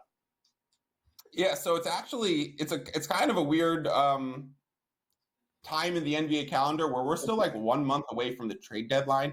So there's actually teams like the Washington Wizards who are atrocious, but they have these stable of savvy vets, Kyle Kuzma, Malcolm Brogdon, Jonas Valanciunas, and they would love to trade those guys in a month from now. So what they're doing is showcasing them and playing them more minutes. And so you get a night like tonight where they actually come out and they beat the Bulls as 6-point underdogs and they win outright because Kuzma, Brogdon, and Valanciunas are playing an uptick in minutes because the Wizards are looking to say, hey, can we get any draft picks? Can we showcase these guys for the next few weeks? So you're actually looking at teams that might play some of their better players before starting the tanking process. So I think that applies to a team like the Utah Jazz, who got significant minutes out of Jordan Clarkson and Colin Sexton tonight. You're looking at, like I said, the Timberwolves. Not Timberwolves, the Wizards. You're looking at potentially the Atlanta Hawks with a depth of wing players like DeAndre Hunter and Jalen Johnson and those guys. So wait for the trade deadline. I know with the new rules in the NBA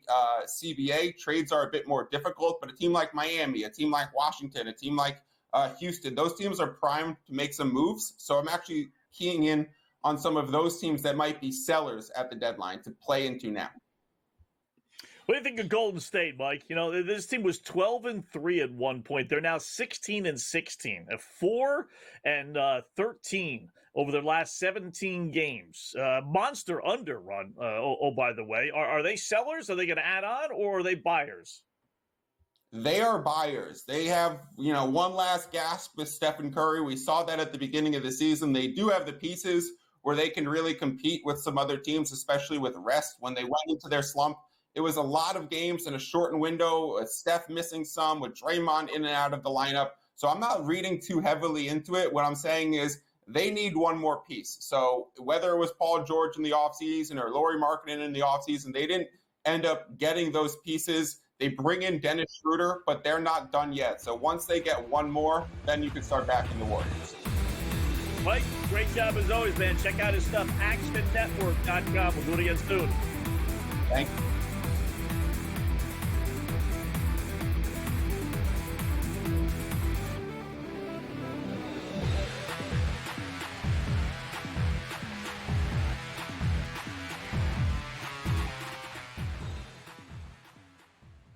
In the heart of winter, when nights grow long, we come together under these lights. A team, united by purpose. Fans bound by passion. Each holding a small flicker of hope in their hands. At SportsGrid, we believe that even the darkest nights can't dim the unity we share. One team, one stadium, one shining moment. This holiday season, we shine brighter together. Happy Hanukkah from all of us at SportsGrid. Two guys that can do it all. Too much electricity this morning. This is a good time. We're having a lot of fun. I had to do a triple take. Ka-ching! Why? Because of parity. I didn't mean to offend. Yeah, it's not going to happen. Load management is a dirty word. Let him rip. You know what? Circumstances provide the results. What? How do you do this one? Oh, Donnie, you got such a good show there. A network that is booming. The Early Line, only on SportsGrid. Blocked well and tries to cut through the middle. Oh! Your gut says Miami is going to win, and you should take the over. Your gut also said your NFT selfies would only go up in value. They didn't. But your head is on SportsGrid and knows the QB is in concussion protocol. The backup has a 45 QBR against the zone coverage.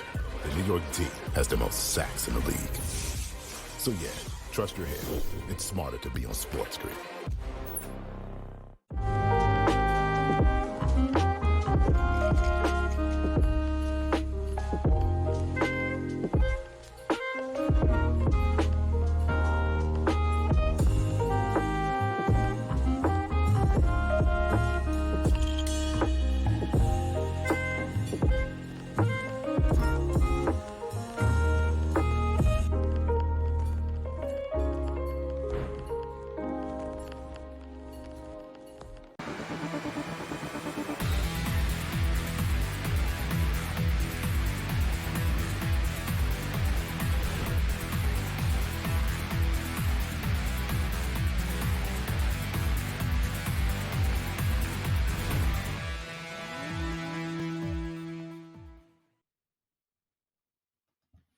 All right, welcome back. It's in-game live game day here on the grid. Mark Zinno, yours truly, Scott Wetzel, until 10:30 Eastern time. Got a few more things going on. Again, thanks to Michael Fiddle for joining us from Action Network to close out last hour. Keeping an eye on a couple of NBA games. We'll get back into the NFL with some news and notes for this upcoming weekend games. Not only a crazy week with point spreads, but some news with Saquon Barkley. Maybe the last game for Aaron Rodgers. Who knows what's going to happen this weekend. So a couple of things here. First up, though, Mark, second quarter, Atlanta leading Denver 70-69, and they're giving you an over/under of 266.5 right now. We're at 139 points, so let's just say they get final minute four. There you go, 77, 140 points. So we got 140 points plus this half. We're not going to get 128 second half, and we might not need that many because I'm assuming we'll get at least 2 more points here in the final 41 seconds. I mean, it sounds crazy to say, but forget about the 246. That's a losing ticket. I think it's time to hop on the other side. I don't see the scoring stopping in this game, especially since it's a competitive game. Yeah, I mean, you're going to end up with 144, 146 points at halftime of this thing. So, yeah. Again, this number is going to get, high enough where you want to bet an under. When you get to 260, 270 range, yeah, like there's a world where I still want to bet an under. So, because eventually it's going to get too high. I don't know. Will it? There's certain games where just whatever number they put up would have been an over. I got a feeling this is going to be one of them. And the crazy thing is, it's not like these teams are shooting particularly well, especially Atlanta, which is why I think, if they were shooting well, then you say, well, they go into halftime, 10, 15-minute break. They come out, they're not going to shoot 65% second half like they did first half. But Atlanta's shooting 48%. They have 70 points, and they're shooting 48%. Only, and I say that, knowing it's 39% from three. So it's not even like, well, but they're shooting 50% from three. 9 of 23, that's a normal percentage, 39%. Denver a little bit better, 60%, but only 35% from three. So it's the pace that, I don't think they go into halftime of a close game. If it's a blowout, yeah, you get one coach that says, well, we tried, we failed, so let's slow things down here a little bit. It's a competitive game. I think both coaches just say, all right, boys, let's roll the ball out there again second half. I mean, I don't know if we get another 120 or 144 points, but I think we probably get 130. I don't think things are going to change that much because the shooting to me is only going to get better, not worse, with those numbers. Well, the good news for you is that Jokic has 13, 10, and 9 at this point in time. And he didn't play a bunch in the second quarter. So, you had points and rebounds or points and assists? Points and assists. So you had all three. Okay, points and assists. Got it. No, I didn't have the rebounds. I had points, assists, and then points and assists. So his points, he's got 13. I need 25. Assists, he's got his 10. So I got that. And then points and rebounds, I need 29. He's got 23 total. Or I need 30, actually. So I need 7 more points or rebounds. So barring something crazy, I would think he'd be getting that second half. Westbrook's got Russell Westbrook's coming off a triple double the other day. He has no rebounds tonight, so he's not going to get that. But he'll get a double double. He's got 11 points and eight assists. That was on the ticket that I thought about putting in there. So yeah, well, apparently Jokic took all of his rebounds tonight so far. So right, because he has already. Which you joke about that, Mark, but you know what? I do think that's like not a conspiracy. I just think you and I could get 10 rebounds in an NBA game if we wanted to and if they allowed us. Meaning, all right, I think they designate one or two guys, you get the rebounds. The other guys are going to play defense. They're going to be around the three-point line. They're going to release when the ball is shot. Joker and Westbrook tonight, or Joker and Porter, or whoever it is, you guys have to stay back and get the rebounds. And I really think they assign that, because there are games Joker will get 3 rebounds in the first half, like he's not even trying, and he's not. And then there are other games where he'll have 9, like he's got tonight, because no one else is rebounding. And even the Atlanta Hawks on their misses, that's the NBA. That's why these numbers are a joke. It's not like he's battling out, Bill Walton or Wilt Chamberlain back there. He's all by himself. The Hawks shoot and they go down the court. Denver shoots, they run down the court. There's no battles for rebounds anymore. So Westbrook is apparently releasing, not getting the rebounds. Next game, he'll have 10 rebounds at halftime. Right. But I'm going to go with the over.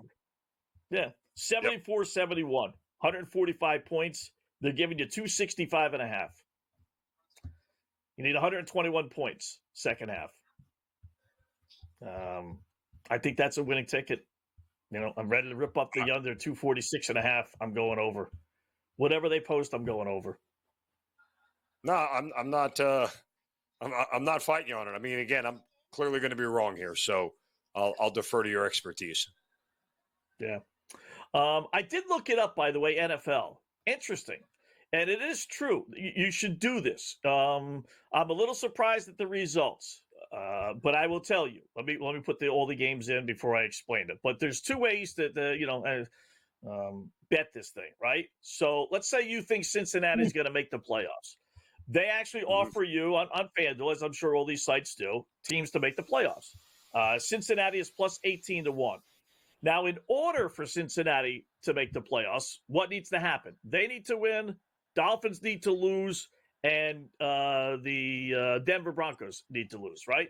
So if you put in just a simple bet, Cincinnati makes the playoffs, it's 18 to 1. But if you put in Cincinnati to win their game money line, right? Kansas City to win their game money line, which is plus 440, and then the New York Jets to win the game against the Miami Dolphins, right? Because we need the Dolphins to lose. That 3-leg parlay pays right exactly 18 to 1. Yeah, how about that? There was one that was different, though. Let's throw in the Dolphins to make the playoffs. Dolphins to make the playoffs is plus 880. They don't. The Cincinnati game doesn't affect them, so they need Denver to lose and the Dolphins to win. Dolphins to lose, or Dolphins to win, rather. So, and you get 9-1. Right. Yeah. Yeah. See, right. Basically the same, but not all the numbers are going to be the same everywhere. They're just not. Right. And I'd rather have 9 to 1 than plus 890 or plus 880, right? I mean, no, it's not a lot, but if there's 2 scenarios right there, I got to just click one more button. I'll take the plus. FanDuel's got it right now at plus 897. But there are bigger discrepancies a lot of times. Some are like 200-300 points, like completely different. But nice job by them to actually kind of correlate those. But there's just different ways to make these bets this weekend. So I think the Dolphins get in. I really do. I think Kansas City wins that game against Denver. I don't think Denver's losing. No, I don't think they're losing. Again, I would take the points with the Chiefs. Absolutely, I would. I absolutely would take the points with the Chiefs, but I would not. I would not. What do you call it? I just think Cincinnati is not good. I mean, they're here by luck. I mean, how many more games does Zach Taylor want to try to lose for them that Joe Burrow has to bail him out of? Oh, I know. I mean, that's the worst part of this whole little run at the end here is that Zach Taylor's going to keep his job, and right. He doesn't deserve it. He absolutely doesn't deserve it. So Bengal fans are going to lose the battle and the war, Mark. They're going to lose both. If they finish 4-13, okay, you get Zach Taylor fired. but they're not going to do that. So, Philadelphia is doing something that is, I think, completely wrong. We'll talk about that when we come back.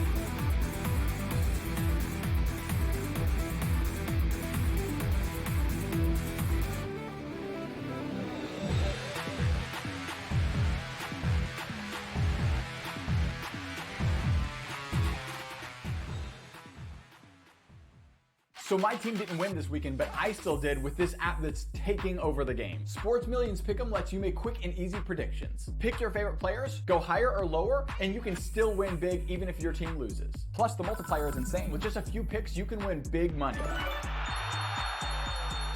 So get on it. They've got a welcome bonus to help you start off your winning streak.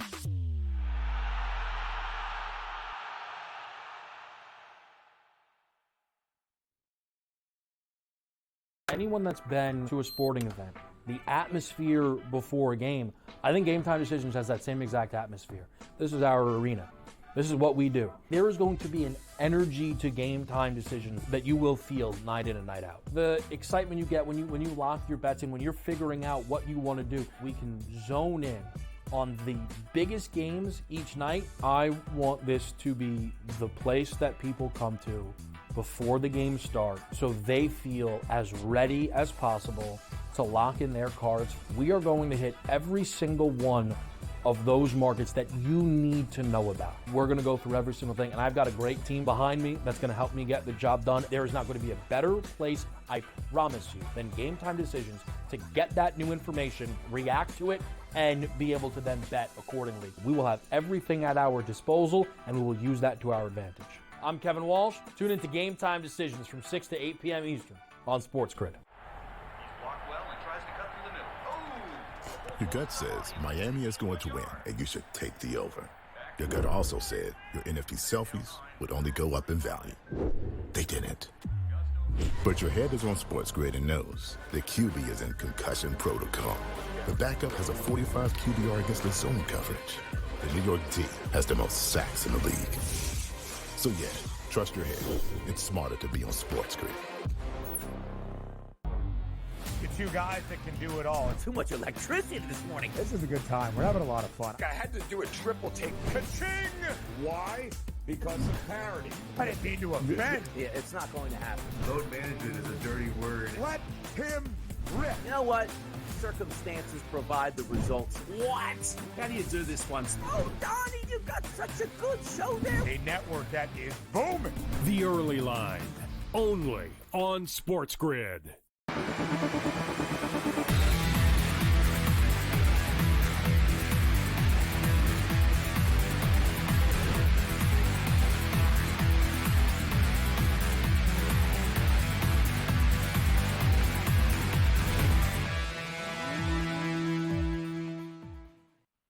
All right, welcome back in Game Live. Game Day here on the grid. Scott Marks in until the bottom of the hour. Combat Sports coming up next after us, so keep the dial right where it is. Just to update a couple of NBA games here. They're at the half. Denver 74-71 over the Atlanta Hawks, laying 7.5. The number was 6.5, 7.5, depending on where you did your shopping to start the game. So that's right on pace. My SGP is looking halfway decent. You got an over-under now of 265.5. Crazy. Final That's 4 minutes. Houston leads Dallas. Scott, sorry. That's almost 20 points higher than the closing game total. Yeah. Yeah. It's 21. 19. Yeah, 19.5 to 246.5. Yep. And I tell you, I was going to put that in my SGP, the under, and I was like, you know what? I better not, because I need all these points anyway. So, and I'm glad I didn't.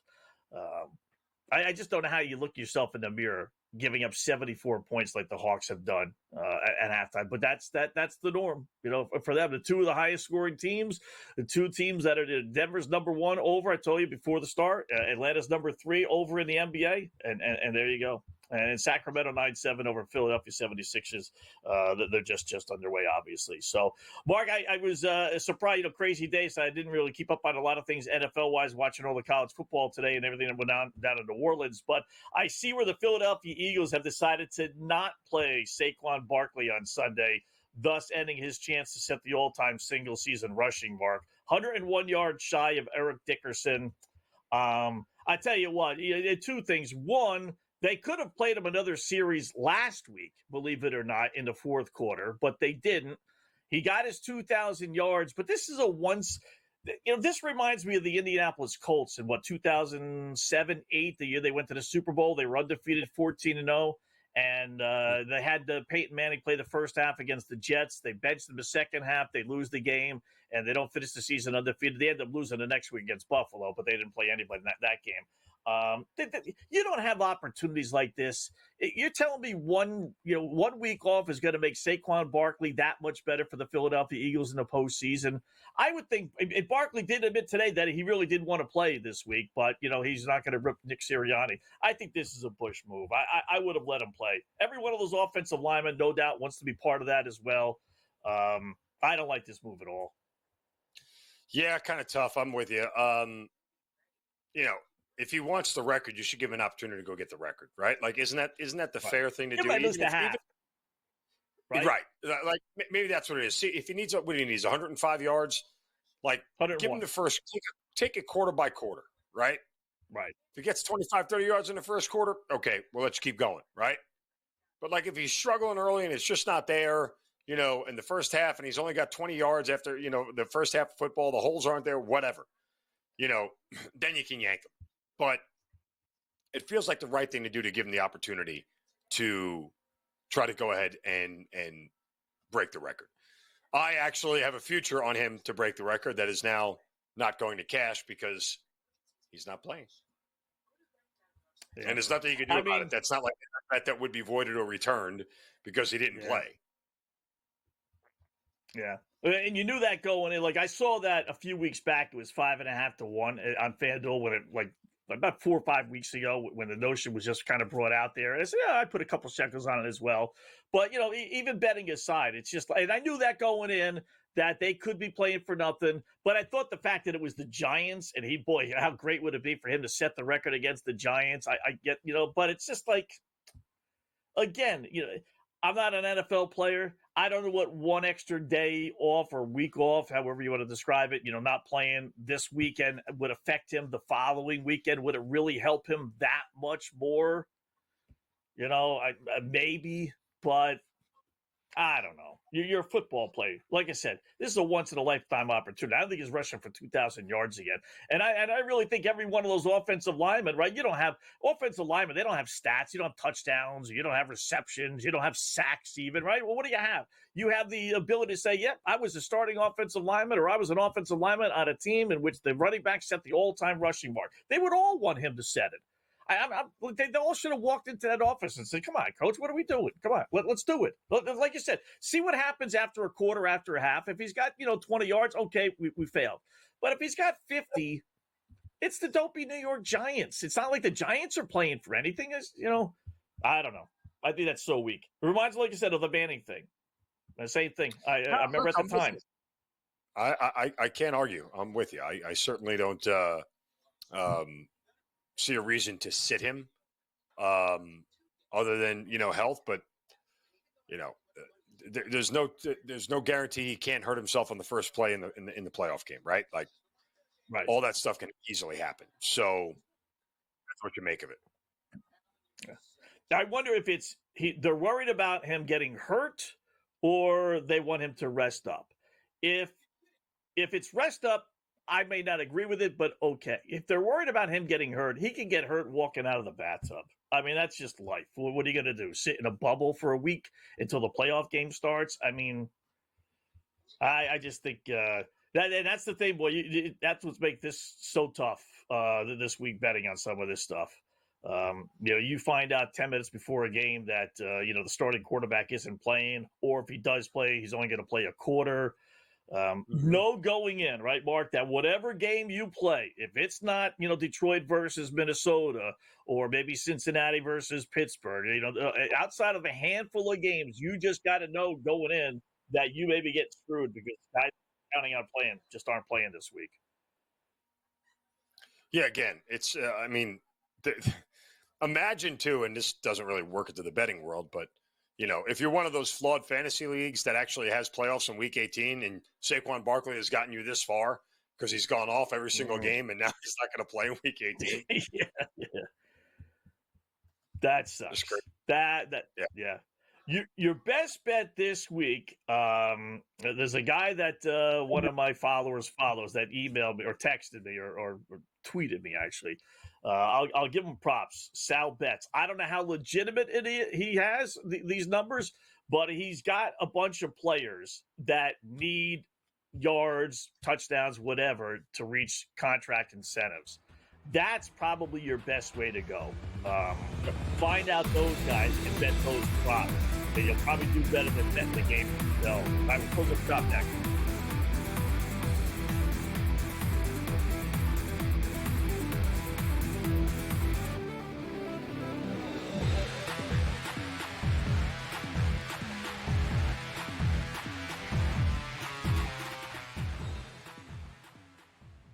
In the heart of winter, when nights grow long, we come together under these lights. A team, united by purpose. Fans bound by passion. Each holding a small flicker of hope in their hands. At SportsGrid, we believe that even the darkest nights can't dim the unity we share. One team, one stadium, one shining moment. This holiday season, we shine brighter together. Happy Hanukkah from all of us at SportsGrid. Two guys that can do it all. Too much electricity this morning. This is a good time. We're having a lot of fun. I had to do a triple take. Ka-ching! Why? Because of parity. I didn't mean to offend. Yeah, it's not going to happen. Load management is a dirty word. Let him rip. You know what? Circumstances provide the results. What? How do you do this one? Oh, Donnie, you got such a good show there. A network that is booming. The Early Line, only on SportsGrid. Blocked well and tries to cut through the middle. Oh! Your gut says Miami is going to win, and you should take the over. Your gut also said your NFT selfies would only go up in value. They didn't. But your head is on SportsGrid and knows the QB is in concussion protocol. The backup has a 45 QBR against the zone coverage. The New York D has the most sacks in the league. So yeah, trust your head. It's smarter to be on SportsGrid.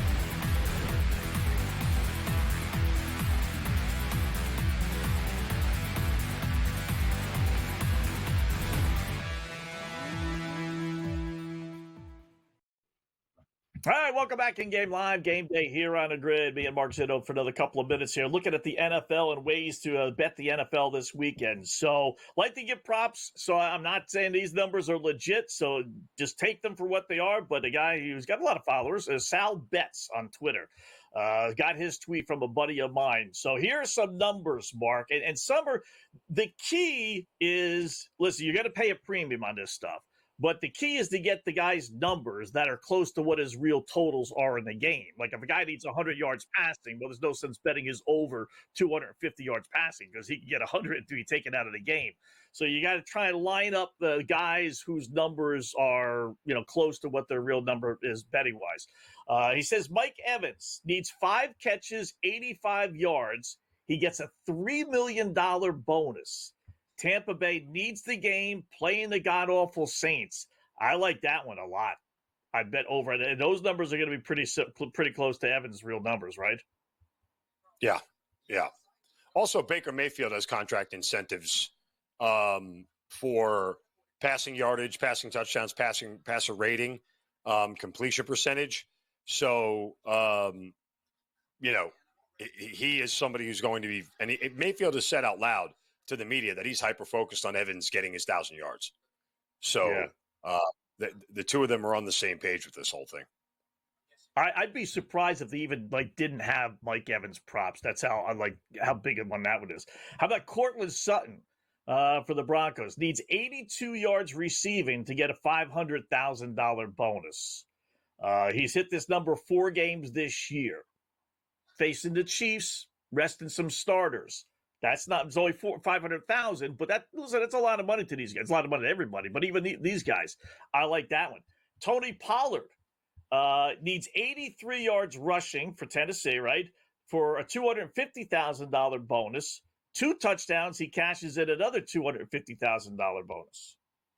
What about that? Yeah, by the way, he's questionable for Week 18. So he didn't play last week. He's been banged up a lot, but yeah, he needs, as you mentioned, the 83 rushing yards, 2 touchdowns to reach certain incentives. All right. This one's tough because unless you got I was going to give you one more running back, J.K. Dobbins. He has escalators in his contract. He needs 58 yards to reach 900, which gives him an extra 150,000. If he reaches 1,050, which would, obviously be close to a 200-yard day, he would get another 150,000. So, yeah, that's not bad. And that game could mean something for the Chargers if Pittsburgh were to lose to Cincinnati. How about Josh Sweat needs 2 sacks? That, like I said, for Philadelphia, that's tough. Gets a $1 million bonus with 2 sacks. That's not like, okay, we're going to throw you the football 10 times and make sure you get your numbers. That's a little tough one. We got the Barkley. How about Malik Neighbors? Now, see, 2 catches. His number's going to be higher than that, but 4 catches behind Brock Bowers for the overall rookie reception record. If you think there's a little head-to-head battle with those 2 guys, will they be throwing the ball to Malik Neighbors, Giant fans? I mean, obviously they will. I mean, there's no ifs, ands, or buts about it. Yeah. I hope, by the way, the Mr. Complainer himself, Malik Neighbors, I hope he's happy when he has, another scrub quarterback throwing him the football because they decided to win 2 games here to close out the regular season. Zach Ertz, 2 touchdowns for $250,000, 9 catches for $250,000, 90 yards for another $250,000 going up against the Cowboys. I thought he got all of his incentives last week against. Apparently not. I thought he hit them all last week. This is other escalators. I thought he hit them all last week. Yeah. Marquez Valdez-Scantling, 1 touchdown to cash in a $250,000 bonus. Just $250, huh? Yeah, that's it. I'll take it though. Austin Eckler needs 145 yards rushing. Yeah, he's not going to get that. You can give him the football 1,000 times. He's not going to get that. DeAndre Hopkins, 1 touchdown, earns a $500,000 bonus. Faces the Broncos. So he may sit, though, as one of the key guys. I think, like I said, get the ones, the Mike Evans one, get the ones where the numbers are the same. I bet out of the 8 or 9 that we gave, Mark, I bet 7 of these guys actually hit their numbers. Whether they hit their props or not, who knows, but they'll actually hit their numbers. They take care of it. Yeah. Mark, great job as always, man. We'll do it again soon. Combat Sports coming up next here on the Grid.